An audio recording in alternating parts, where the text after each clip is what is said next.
it now. Right pocket got euros, left pocket got pounds. Somebody gon' want revenge, somebody might want it now. I'm the coach. EA Sports coverage of the NFL takes us to the Carolinas and Bank of America Stadium here in Uptown Charlotte. Today, we've got a good NFC matchup on tap between the Seattle Seahawks and the Carolina Panthers. That'll be taken in the end zone. And he'll take this up past the 20 and down at the 22-yard line.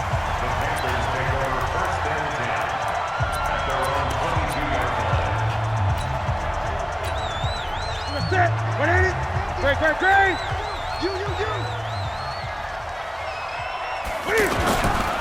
A first carry for Christian McCaffrey, who made his first Pro Bowl last year. And they'll get him down after a pickup of 8, 2nd and 2. A good run there on first down, and it'll leave them with a 2nd and 2. Despite the blitz, they're still able to pick up a nice, solid gain. The disadvantage of... And right away, he lost the football. And the Seahawks have picked it up. Look at this, middle of the field, a breakaway. And he's across the chalk into the end zone. Touchdown, Seahawks. So the defense forces the fumble. They get the score. And a guy on defense becoming offensive there, Charles. And you know they love that. Any guy on defense loves to pick up the ball and have it in his hands and try and score himself. In this case, that's exactly what happened. We'll be singing in the shower postgame.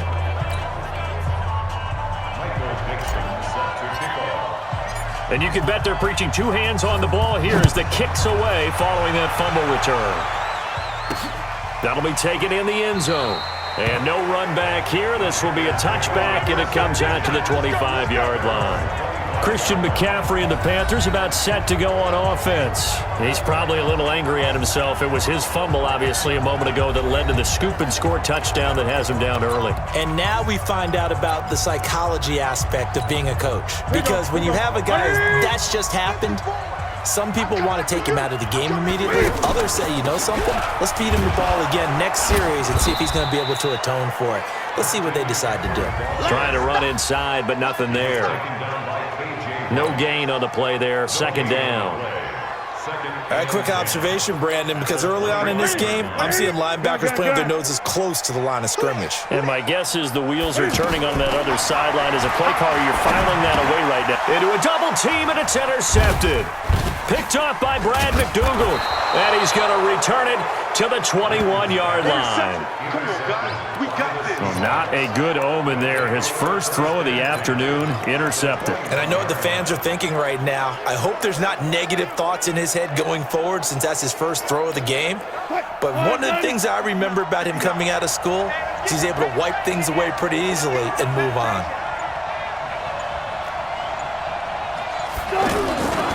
This is Chris Carson, 1,000-yard rusher a year ago. And they'll get this down to the 10.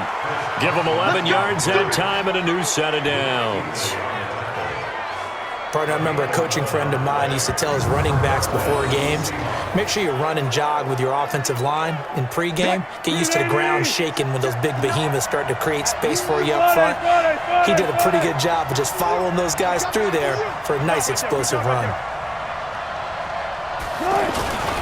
Now it's Carson. And a short pickup there down to about the 9. Just a yard on the pickup there, and it'll bring up a 2nd and 9. Defensively, pretty good start there with their backs against the wall. Hammering for the goal line. He loses the football. And a big turnover there as his guys will get the football back. When I see a play like that, I come back to risk reward. I don't know about you, but is it worth it at that point, whatever you're going to pick up, to either take the hit, and in this case, lose the football? Should have gone down. I mean, hindsight's always 20/20, but that's the safe play. You're exactly right. Hindsight's really never wrong, is it? Because you can analyze it. Looking for the tight end, Olsen, and it's intercepted. Picked off by Brad McDougald. So they take over not only in enemy territory, but in the red zone at the 16-yard line. That interception sets them up beautifully already in the red zone. And you can hear it all the way up here. Oski, everyone turned to block, find a spot, and now they're set up inside the red zone for their offense.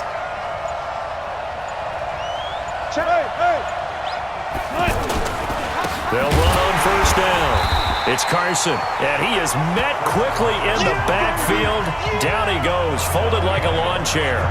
Call it a loss of 2 on the play, and that'll make it 2nd and 12. And the big fella stuffed that one up in a big way.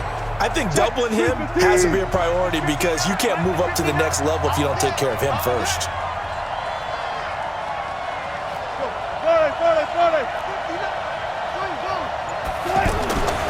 On 2nd and 12, Wilson. His throw caught at about the 5. And he'll be taken down at the 2-yard line. 16 yards, a first down. Well, you think he loved the protection he had there all kinds of time. And you're so right. How could you not love that? Great protection. The big guys up front really locked in on it. No one gets near the quarterback. He's got all the time. And he is in for the Seattle touchdown. Ed Dixon, 2 yards on the touchdown there. And the Seahawks add on to their lead. Early on, they have all facets of the game working in tandem. Yeah, you get the defensive touchdown early to give you the first score, and then your offense piggybacks on top of that and gets their own. And any coach we've ever talked to, we've had that conversation with them prior to the game, they always say, you know, if we can score on defense or special teams, that gives us like a 95% chance of winning the game. I don't know if that number's correct, but it certainly does tend to play out that way, doesn't it? It does. This is taken about 7 yards deep. And no run back here. This will be a touchback, and it comes in.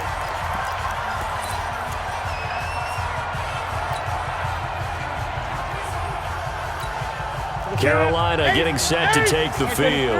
Already down 2 touchdowns here in the first half. This becomes a pretty important drive, doesn't it? It certainly does, and a lot of the teams script plays. We know that, right? They have a script to start the ball game, and typically those scripts go between 12 and 24, 25 plays. Down 2 touchdowns early, probably not very deep into their script. I think that they'll stay with it. I don't think they'll abandon it just yet and try and generate some offense on this drive. Anything. Rush coming, and he's taken down. Ziggy Ansah just would not be denied. That's a loss of 7. 3rd and long. It's Newton. And look at this. Cam Newton intercepted a 3rd time. Picked off at the 30. And he will take this one home. It's a touchdown. Partner, what we just saw, that's a great example of a team that was really amped up. They've been playing so well, yet they didn't get overexcited and have a bust on defense and gave up a big play. Instead, they created their own big play with a pick-6. This one may be over. Yeah, it's just the first half, but that lead has swelled to the point where you're wondering if it is over already. So they'll get another shot on offense following that pick-6, and now the kick is away. That's fielded in the end zone. And he'll get across the 20 before he's brought down at about the 23-yard line. Here's the Carolina offense as they get ready to take over here. And some dangerous territory. You're already down 3 scores. A 3-and-out here or an inability to put any points up. This one might be over by half. Yeah, and what you also have to guard against is calling every play for a big shot downfield. You know, thinking you're going to get all these points back on one drive. You're not. And last time I looked, it's still the first half. I'm not saying you have ultimate patience here, but you also don't have to go ahead and force everything either. So 2nd and 8 here after the pass play for 2 yards on first down. Now Newton. And the tight end Olsen, right side. And he will lose yardage here back at the 23-yard line. It'll be a loss of a full 3 yards there, and it also brings up 3rd down. Throwing on 3rd down, Newton escaping the pressure, and he can't find anywhere to go with it, and he goes down. Bobby Wagner in there for the sack on what will be the final play of this first quarter. 3 scores down, not even a halftime yet. They're not getting much generated offensively. They've got to figure it out. It's tough because this defense just seems to be playing with so much confidence right now. They really are. They are on their toes, and they're getting at them. Now it's Newton. And his pass is intercepted for the 4th time today. Picked off by the linebacker, Bobby Wagner. And he will take this one home. It's a touchdown.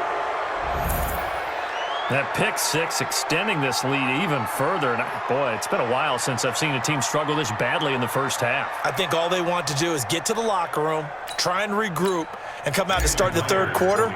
But if things don't improve fast then, I think the backups get a lot of play in the second half. Myers connects on the PAT, and the route is on here in this first half. A heck of a play there defensively, getting the interception, navigating his way into the end zone for the touchdown. This is fielded a couple yards deep. And the decision to bring it out will cost him about 5 yards as he'll get this only back to the 20. Out comes Christian McCaffrey with the rest of the offense. He's just been looking for some space. I'm not going to pin it on him or the offensive line, but they need to get this run game going better. Sometimes you just have to credit the defense. They came in with a plan themselves. So I think now you try and mix things up a little bit. Get the ball in the hands of some other people, find some other playmakers, but always let the defense believe that he's still a threat. I was going to say, don't forget about it. No, don't take him totally out of the game. After the incompletion, here's 2nd and 10 from the 20. Now the pressure comes and he goes down. Just inside the 10, back at the 9. Unable to stop KJ right there as he slips by for the sack. I think normally we would talk about this more with basketball players and football players, but let's adopt it in this case. He's a stat sheet stuffer. Had the interception earlier, now a sack. But he just needs a touchdown for the trifecta. That's about all he needs, and he's going to go for it. That's certainly playing down and distance very well by the defense, isn't it? Take whatever you want underneath, by all means. Flush to his right. Now he'll let it go deep. He's got him in. Complete. And all the way down to the 39. 4th down conversion plays, you usually think 1, 2, 3 yards, maybe 10. Not there. What a huge pickup as the Sticks make a drastic shift. And now here is another interception. Picked off around the 27. There he goes.